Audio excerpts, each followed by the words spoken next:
is called the desolation of abomination, and Jesus talked about it in Matthew chapter 24, the desolation of abomination. He said the time that Daniel had prophesied, the 70 weeks shall now come to pass. Okay? For your thoughts. Now, watch the seal of God. Now, the seal of God is at a place of time in the whole four winds. What's going on with these four winds?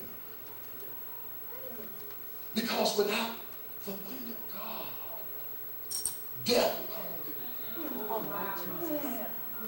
So, why are we reminded about four winds? Can anybody tell me? Say, you see, what happened in Ezekiel? It is the reformation and the clarification of not only a end time moment, but an end time day. In Ezekiel chapter 37. In Ezekiel chapter 37, it talks about God speaks to the prophet Ezekiel, and he says, can these dry bones and bone live? What is the process that will cause something that's dismantled to be mantled again? What is the process? Something that has been disassembled to reassemble itself. The only way it can do it, he says, first you have to prophesy the prophetic message and cause what is separated to come back together. When he prophesied, he caused the bones to come back together, and everything was connected as one as it was in the beginning. The second thing he does, he speaks now what is called covering on the bones. And the next thing he does, he speaks what is called the muscles on the body. And that is the support system that calls the body to be a symbol. Not only a symbol, it has support, but now it has strength again. And the next thing he does, once those bones, once those support, once those muscles, once those skins now come. Skin represents security. Sound like the five seals of God come together.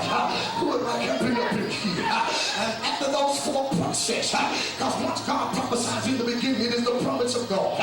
Never will I leave you, nor will I forsake you. I'll be with you even to the end of the time. That means God promised, even though it looks like we're broken, it looks like we have fallen, it looks like God has abandoned us.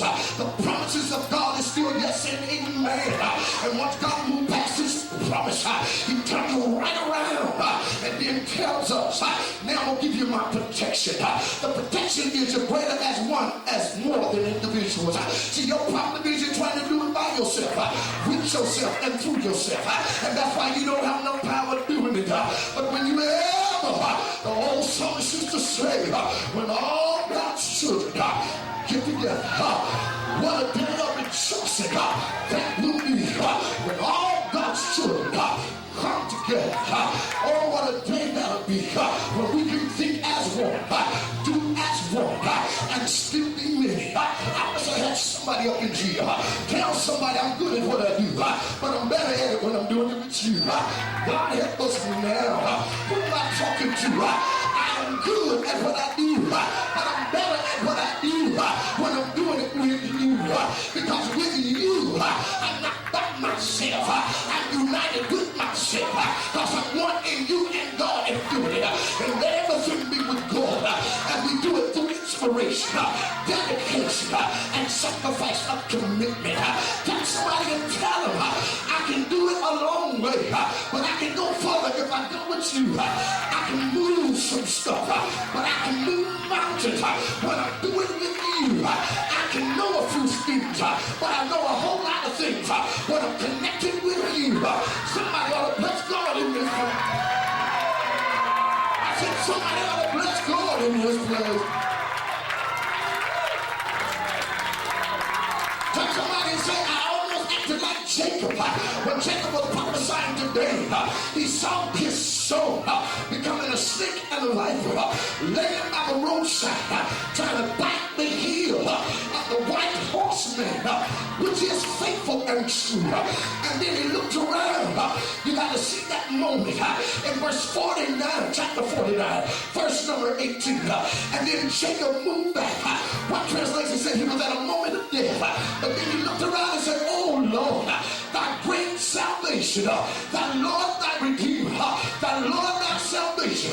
What he did, he got in the spirit, and he saw even though the serpent came through his riches and tried to stop the move of God, he saw salvation. Trust that